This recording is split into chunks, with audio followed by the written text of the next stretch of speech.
wabarakatuh.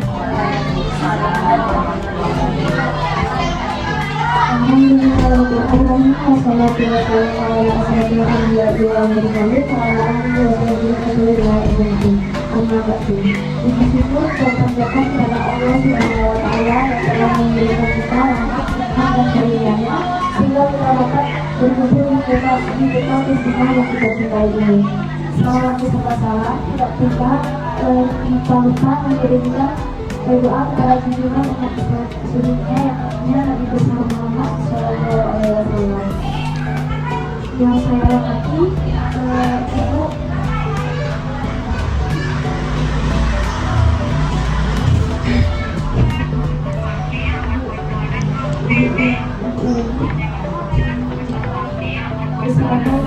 sebagai kepala sekolah di tingkat Muslimah, dan yang saya hormati ibu-ibu orang tua semua yang tidak pernah hadir pada hari ini. Tanpa memperpanjang cerita, langsung saja saya masuk kepada pokok bahasan kami pada hari ini, yaitu pahami dan juga pendidikan terhadap anak.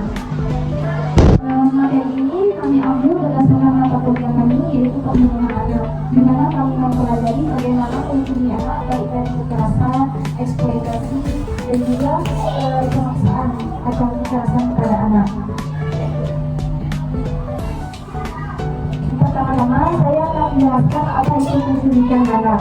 Menculik anak berarti membawa atau melarikan anak dari tempat tinggal tanpa izin, bertujuan untuk melawan hak dan membahayakan anak, dan dapat menyebabkan anak terlantar atau berada di bawah kekuasaan orang lain. Jadi penculikan ini tidak hanya termasuk kejahatan besar, penculikan dapat juga berakibat buruk kepada anak-anak. Jadi penculikan anak ini punya beberapa tujuan. Jadi penculikan anak-anak ini memiliki beberapa tujuan. Motif penculikan bisa bermacam-macam, mulai dari adopsi ilegal. Jadi adopsi ilegal itu di mana anak itu diculik kemudian diadopsi secara ilegal tanpa adanya surat menyerah dan dokumen-dokumen tertentu.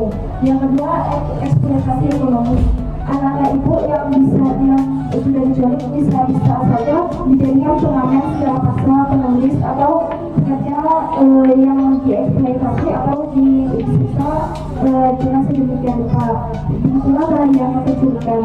Lalu hingga eksploitasi seksual. Eksploitasi seksual adalah hal yang sangat berbahaya bagi anak karena dapat saja menimbulkan trauma, menimbulkan luka, bahkan menimbulkan mengubah psikologis anak sehingga anak menjadi stres dan tidak bisa menjalani kehidupan berikutnya.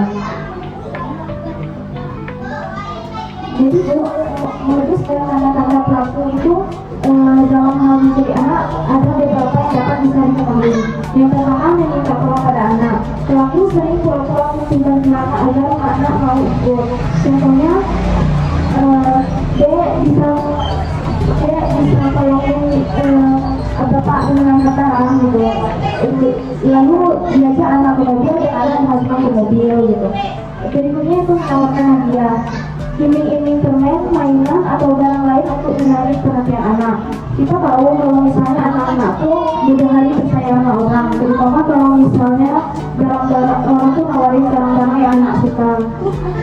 Jadi kita tidak cuma bisa mengetahui secara pasti bagaimana orang itu dapat mempengaruhi anak. Berikutnya itu tahu banyak tentang keluarga. Suami bisa bincang atau stalking keluarga korban untuk mengalami kebiasaan mereka. Di sini ibu harus hati-hati. Pelaku itu terutama orang yang menculik anak biasanya bisa mengetahui keluarga ibu, bisa tahu saudara ibu, bisa tahu kebiasaan ibu, atau bisa mengetahui pengalaman bibi atau pacarnya. Jadi nanti dia bilang kamu sekitar kamu ibu ini kan, kata ibu ini kan, ibu sama siapa yuk nanti kita akan pulang. Yang seperti itu terkadang bisa terjadi. Berikutnya, membawa anak kecil yang lain sebagai umpan. Kadang pelaku mengajak anak lain atau korban merasa aman. Tidak dipungkiri bahwa terkadang ada beberapa kasus anak-anak itu diculik dengan anak-anak lain, maksudnya udah dilatih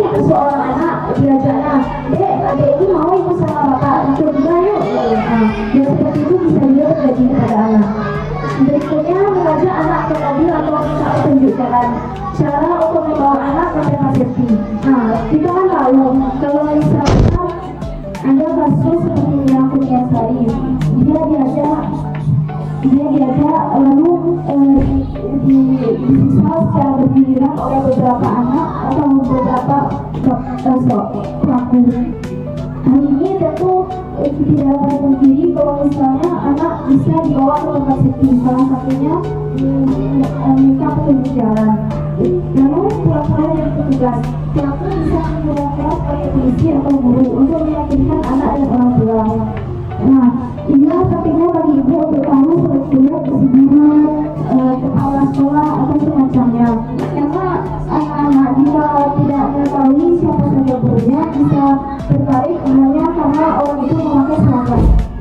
Lalu memperhatikan reaksi anak. Anak yang takut atau menangis saat bersama pelaku bisa jadi tanda bahaya.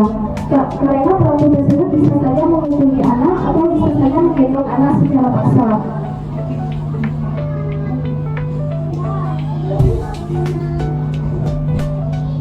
Ada beberapa ciri-ciri pelaku penculikan anak. Meskipun ciri-ciri ini bisa saja tidak benar, tapi setidaknya kita dapat mengetahui secara dasar apa saja penculikan anak. Yang pertama, beberapa pelaku memiliki tato menggolong, misalnya tato ada di lengan kanan. Walaupun tato berada di tetangga pelaku, tapi terkadang pelaku ini berasal dari organisasi atau semacamnya yang memiliki tato, sehingga dikhawatirkan merupakan penculik anak. Berikutnya yaitu pelaku sering terlihat tinggi, enggan berkomunikasi dan kadang agresif. Hal itu karena pelaku harus menjaga identitas dirinya. Dia harus diam-diam dan tak tahu kalau misalnya dia itu adalah penculik anak, makanya dia menghindari.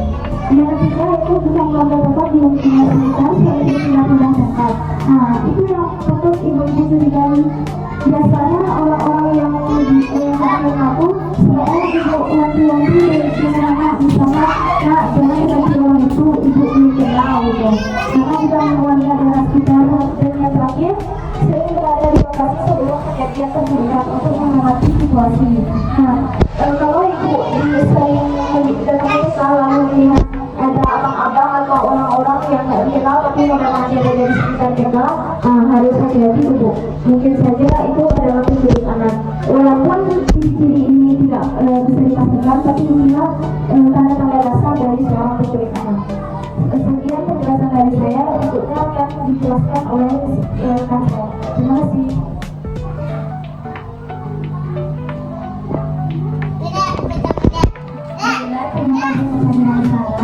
Di sini saya akan melanjutkan materi selanjutnya, yaitu terkait dengan cara mencegah penculikan anak.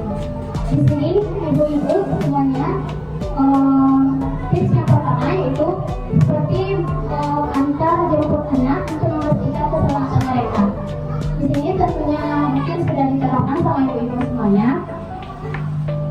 Jadi mengantar jemput anak lebih baik sehingga kita dapat mencegah penculikan anak. Kemudian selanjutnya, mengajarkan anak untuk mengetahui tentang fungsi abri dan tempat yang bisa dimintai tolong. Jadi kita sebagai orang tua bisa mengedukasi kepada anak mana saja tempat yang bisa dia lapor terkait apabila dia melihat seseorang yang mencurigakan. Kemudian kita sebagai orang tua bisa menciptakan satu komunikasi yang terbuka agar anak berani bercerita jika ada yang mencurigakan. Kemudian memberikan pemahaman tentang bahaya orang asing dan mengenai pelaku. Kita sebagai orang tua bisa mengedukasi anak bagaimana sih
kenal, dan anak harus berani melapor kepada orang tua jika merasa tidak nyaman ataupun ada yang mencurigakan.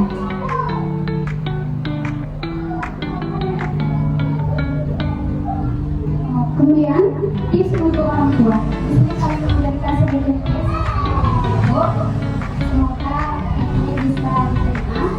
Itu jangan selalu mengasihani anak, terutama di tempat umum dalam istirahat dan lain sebagainya. Kemudian memudahkan anak mengenali orang asing dan bahayanya, dan segera melaporkan kepada pihak berwajib jika menemukan orang mencurigakan di sekitar anak. Dan kita mengawasi, kemudian mengajarkan, memberikan edukasi kepada anak terkait anak tersebut mengenali bagaimana orang-orang yang mencurigakan di sekitarnya. Bila di sini kami ada sedikit kata, yaitu lindungi anak dan tidak berkerikan. Edukasi dan kewaspadaan orang tua serta lingkungan adalah kunci utama keselamatan anak dari kesehatan.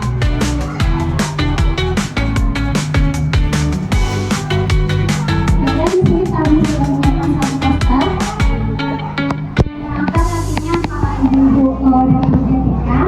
Ini kami akan menyiapkan untuk di anak TK ibu. Ini akan silakan. Di sini nanti ibu-ibu bisa memahami dari materi kami terkait apa saja penculikan anak, penculikan anak, dan modus pelaku, tips pencegahan orang tua, dan tips pencegahan anak. Nantinya kalau anak-anak bertanya, ini poster apa Bu? Nanti ibu bisa memberikan informasinya kepada anak. Jadi mungkin itu saja materi dari saya kembalikan kepada Zahra. Baiklah, terima kasih kepada Ibu Kepala Sekolah dan Ibu orang tua yang telah mendengarkan dan menyaksikan presentasi kami pada hari ini. Kami harap presentasi pada hari ini menjadi edukasi bagi ibu-ibu untuk selalu melindungi anak. Jangan, karena pada zaman sekarang bahkan anak sekecil apapun bisa saja mendapat kekerasan atau penculikan. Sekian penjelasan kami pada hari ini. Terima kasih atas perhatiannya. Wassalamualaikum warahmatullahi wabarakatuh.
lingkungan kita agar bisa mencegah terjadinya penculikan anak. 1, 2, 3,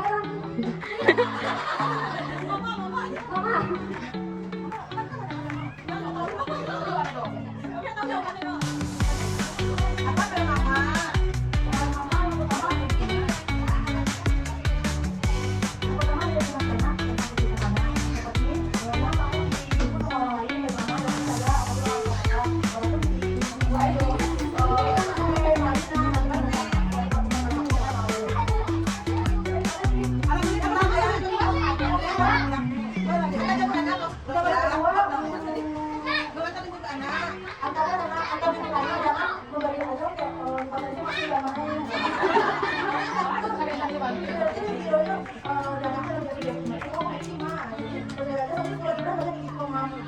ibu masih aja kamu salah anak.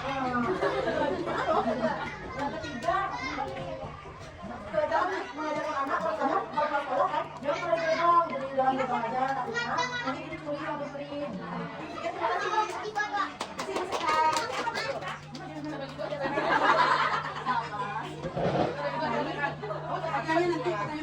Baik, tema berikutnya yaitu apa yang mengharuskan jika banyak orang asing yang mengerjakan kesalahan anak dan balita. Suara anak. Ya biasanya kalau tindakan mama kalau ada orang sini sekitarnya akan menarik anaknya terlebih dahulu dan memberitahu kepada anak agar jangan kita dengan orang yang tidak dikenal untuk menghindari terjadinya hal yang tidak diinginkan. Terima kasih. Pertanyaan terakhir, jika anak-anak kita bilang sama olahraga mungkin akan melakukan, kemana yang akan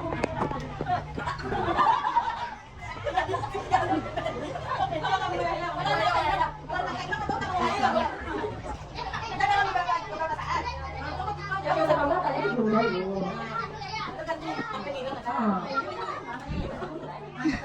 Setelah itu saya kita sekolah. Setelah itu saya sampai main juga. Main di dalam tempat kan. Kalau nggak sudah rumah dong. Ya, kita boleh wajib. Saya PT sampai.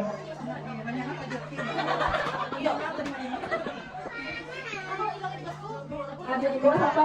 Di bawah halo.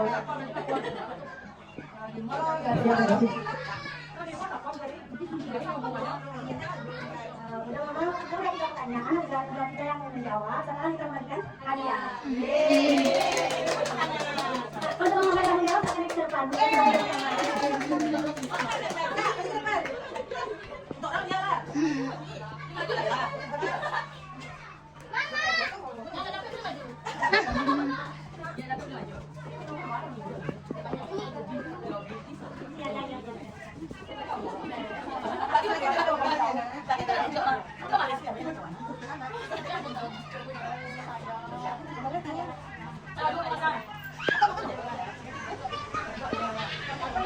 Hadiah untuk yang pertama yang akan diberikan oleh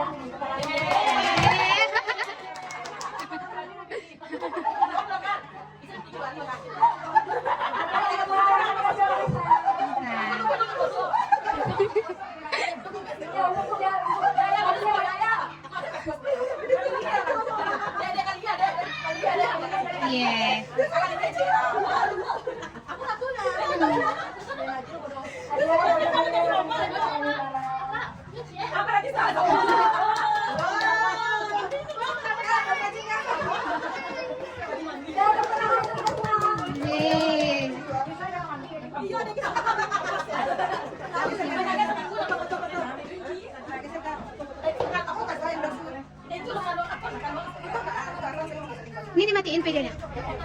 Video.